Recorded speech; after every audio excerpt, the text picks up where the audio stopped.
रामकृष्ण हरी. आजपासून कार्तिक मास सुरू होत आहे. आजपासून स्नानाला सुद्धा सुरुवात झाली आहे. तर त्यानिमित्ताने आपण कार्तिक मास महात्म्य पूर्ण महिनाभर ऐकणार आहोत. म्हणजेच कार्तिक मास महात्म्य अश्विन वद्य प्रतिपदा ते कार्तिक शुक्ल पौर्णिमा व कार्तिक मास पूर्ण वाचले जाते. कार्तिक मास महात्म्य ज्या कालात वाचले जाते त्या कालात शरद ऋतूतील चंद्रमा आपल्या सहस्र अवधी किरणांनी सकल सृष्टीवर अमृताचा शिडकाव करीत असतो. कंद, मूल, जल, पेय, भोज्य पदार्थ मनुष्यासह सर्व जीवसृष्टीला या आरोग्यदायी पर्यावरणाचा लाभ मिळतो.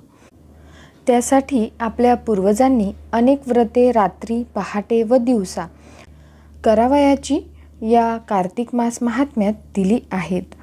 तर याच्या आचरणाने या कालातील पर्यावरणाचा लाभ मिळून जीवन सुखी, निरोगी व धनधान्यादी इत्यादींनी समृद्ध होते. कथा श्रवण करण्यासाठी तुम्ही कुटुंबीय, आपले स्वकीय व इष्ट भाविकांजनांसह हा व्हिडिओ शेअर करू शकता आणि तुम्ही ही कथा एकाग्रतेने ऐकावी अशी विनंती. तसेच सर्वांनी कथा श्रवणाचा लाभ शांततेने घ्यावा. आपली ऐहिक व पारलौकिक उन्नती साधावी. तर जास्त वेळ न दडवता आपण सुरुवात करूया. कार्तिक मास महात्म्य अध्याय पहिला. प्रथम श्री गणेशाला वंदन करूया. श्री गणेशाय नमः. कार्तिक मास महात्म्य अध्याय पहिला. एकदा नारद देवादिदेव भगवंताच्या दर्शनाकरिता स्वर्गलोकाहून द्वारकेस गेले. नंतर भक्तीने कृष्णाची पूजा करून कृष्णाला एक पारिजातकाचे फूल देते झाले. कृष्णांनी ते फूल घेऊन रुक्मिणीला दिले.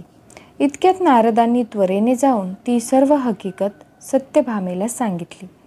मग भगवान कृष्ण सत्यभामेच्या गृही गेले. तो आपली प्रिया दुःखित होऊन एकीकडे बसली आहे असे त्यांनी पाहिले. तेव्हा भगवान हसून म्हणाले, हे प्रिये, तुला कशापासून दुःख झाले ते मला सांग. तेव्हा रागाने जिचे ओठ थरथर कापत आहे अशी सत्यभामा म्हणाली की पारिजातीचे फूल मला न देता तुम्ही रुक्मिणीला का दिले. तेव्हा वासुदेव बोलले की तूही माझी आवडती आहेस, तुलाही मी पारिजातकाचे पुष्प देईन. नंतर पारिजात वृक्ष आणण्याकरिता सत्यभामेसह वर्तमान गरुडावर आरोहण करून स्वर्गलोकात जाऊन इंद्रास जिंकून तेथील पारिजात वृक्ष उपटून घेऊन द्वारकेस आले आणि सत्यभामेला म्हणाले, हा पारिजात वृक्ष तुला घे, तूच मला फार प्रिय आहेस. पुढे एकदा सत्यभामा मुनिश्रेष्ठ नारदाला म्हणाली की हे नारदा, जेणेकरून श्रीकृष्णाचा व माझा केव्हाही वियोग होणार नाही असा उपाय मला सांगा. तेव्हा नारद सत्यभामेला म्हणाले, जे दान करावे त्याचाच उपभोग मिळतो. त्याकरता कृष्णच दान दे, म्हणजे तुझा व त्यांचा वियोग कधीच होणार नाही. बरे आहे असे म्हणून सत्यभामेने नारदाला कृष्ण दान दिला. नंतर नारद कृष्णास घेऊन निघाले. तेव्हा सत्यभामा नारदास म्हणाली की तूच याच लोकी मला कृष्णांचा वियोग केलास, मग परलोकी त्यांची प्राप्ती कशी होईल. तेव्हा नारद हसून म्हणाले, जर तराजूमध्ये श्रीकृष्णास तोलून त्यांचे भारंभार द्रव्य मला देशील तर मी यांना परत देतो. तेव्हा सत्यभामेने घरातील सर्व जिन्नस, दागिने वगैरे वजनात घातले तरी वजन पुरे होईना. तेव्हा सत्यभामेने श्रीकृष्णाच्या आज्ञेने एक तुलसीपत्र आणून तराजूत टाकले व त्या तुलसीपत्राचे बरोबर भक्तवत्सल श्रीकृष्णांचे वजन झाले व तेवढे तुलसीपत्रच नारदांनी घेतले व भगवंताची स्तुती करून नारद स्वर्गलोकास गेले. नारद कृष्णास विचारून गेल्यानंतर आनंदाने जिचे नेत्र प्रफुल्लित झाले आहेत अशी सत्यभामा कृष्णांना म्हणाली, मी धन्य आहे, कृतकृत्य आहे, माझे जन्म सफल झाले आहे व माझे जन्मदाते आईबापही धन्य आहेत, ज्यांनी मला त्रैलोक्यात दैववती अशी उत्पन्न केली. कारण तुम्हाला तुमच्या 16,000 स्त्रियांमध्ये मीच प्रिय आहे. म्हणूनच मी भगवान कल्पवृक्षांसह यथाविधी नारदास दान दिला. पृथ्वीवरील लोक केवळ ज्याची वार्ताही जाणत नाहीत, तो प्रत्यक्ष कल्पवृक्ष पारिजात माझे अंगणात आहे. त्रैलोक्यपती देवाची मी अतिप्रिया आहे, म्हणून तुम्हाला थोडे विचारावे अशी इच्छा आहे. जर तुम्ही माझे प्रियकर असाल तर विस्ताराने सांगा, म्हणजे ते मी ऐकून पुन्हा आपले हित करीन. म्हणजे त्या योगाने कल्पपर्यंत तुमचा व माझा वियोग होणार नाही. सूत म्हणाले. असे प्रियेचे वाक्य ऐकून कृष्ण हसले व तिचा हात धरून कल्पवृक्षाखाली आले व सेवक लोकांना दूर केले.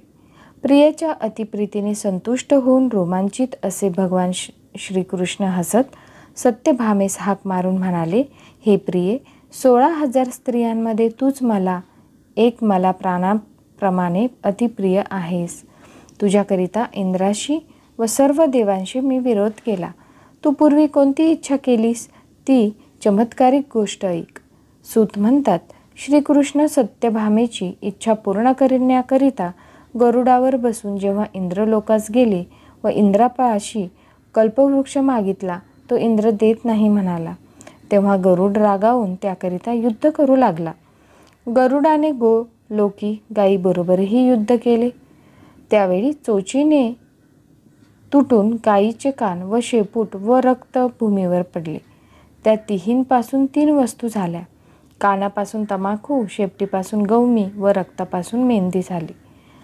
मोक्ष इच्छिणाऱ्यांनी या तिन्ही वस्तू दूर कराव्या, सेवन करू नयेत. गायीने रागाने गरुडास शिंगाने प्रहार केला तेव्हा गरुडाची 3 पिसे पृथ्वीवर पडली. एकापासून नीलकंठ भारद्वाज, दुसऱ्यापासून मोर व तिसऱ्यापासून चक्रवाक उत्पन्न झाले. या तिन्हींच्या दर्शनाने शुभफळ मिळते, याकरिता ही गोष्ट तुला सांगितली. गरुडाच्या दर्शनाचे जे फळ ते यांच्या दर्शनाने मनुष्यास मिळते व वैकुंठ प्राप्त होतो. हे प्रिये, जे देता येत नाही, करिता येत नाही किंवा सांगता येत नाही, ते सर्व तुझकरिता मी करतो. तर तुझा प्रश्न कसा सांगणार नाही? तुझ्या मनात असेल ती विचार. सत्यभामा म्हणाली, मी पूर्वी दान, व्रत किंवा तप काय केले होते की ज्याच्या योगाने मी मनुष्य असून मनुष्यांपेक्षा श्रेष्ठ झाले व तुमची अर्धांगी पत्नी होऊन गरुडावर बसून तुमच्याबरोबर इंद्रादिक देवतांच्या स्थानाला जाते. म्हणून विचारते की पूर्वी मी काय पुण्य केले? पूर्वजन्मी मी कोण होते? कोणाची कन्या होते ते सांगा. कृष्ण म्हणतात, चित्त देऊन ऐक. पूर्वजन्मी तू काय व्रत केलेस ते सांगतो. कृतयुगाच्या शेवटी मायापुरीमध्ये अत्रिगोत्री देवशर्मा नावाचा ब्राह्मण राहत होता. तो वेदांगे पडलेला असून सूर्याचे व्रत करणारा, अग्नी व अतिथी यांची सेवा करणारा असा होता. तो नित्य सूर्याची आराधना करणारा असल्याकारणाने प्रत्यक्ष सूर्यासारखा तेजस्वी होता. त्याला वृद्धपणी गुणवती नावाची मुलगी झाली. त्याला पुत्र नसल्यामुळे आपले चंद्र नामक शिष्याला ती मुलगी देऊन त्याला मुलाप्रमाणे मानित होता व तो शिष्यही त्याला बापाप्रमाणे मानी. ते दोघे कोणे एके दिवशी दर्भसमिधा आणण्याकरिता अरण्यात गेले व हिमालयाचे पायथ्याचे वनात इकडे तिकडे फिरू लागले. इतक्यात त्यांनी भयंकर राक्षस येत आहे असे पाहिले व भयाने घाबरून पळण्यास असमर्थ झाले असता त्या दुष्ट यमासारख्या भयंकर राक्षसाने त्या दोघांस ठार मारले. त्या क्षेत्राच्या पुण्याने व त्यांच्या धर्मशीलपणाने त्यांना माझ्या पार्षदगणांनी वैकुंठास नेले. त्यांनी आमरण सूर्याची पूजा वगैरे करून जे पुण्य केले तेने करून मी प्रसन्न झालो. शंकर, सूर्य, गणपती, श्री विष्णू व देवी यांचे उपासक जसे मेघांचे पाणी अखेर समुद्रास मिळते त्याप्रमाणे मलाच येऊन मिळतात. मी एकच असून नावाने व कृतीने 5 प्रकारचा झालो आहे. जसे एखाद्या व्यक्तीला म्हणजेच देवदत्ताला त्याचे पुतणे, भाचे, नातू, मुलगे वगैरे निरनिराळ्या काका, मामा इत्यादी नावांनी हाक मारतात, तद्वता पुढे ते दोघे वैकुंठात राहणारे, विमानात बसून फिरणारे, माझ्याप्रमाणे रूप धारण करणारे, माझ्याजवळ राहणारे, दिवस स्त्रिया व चंदनादी भोग भोगणारे असे झाले. येथेच पहिला अध्याय समाप्त होतो. उद्या आपण दुसरा अध्याय ऐकणार आहोत. तर येथेच थांबूयात.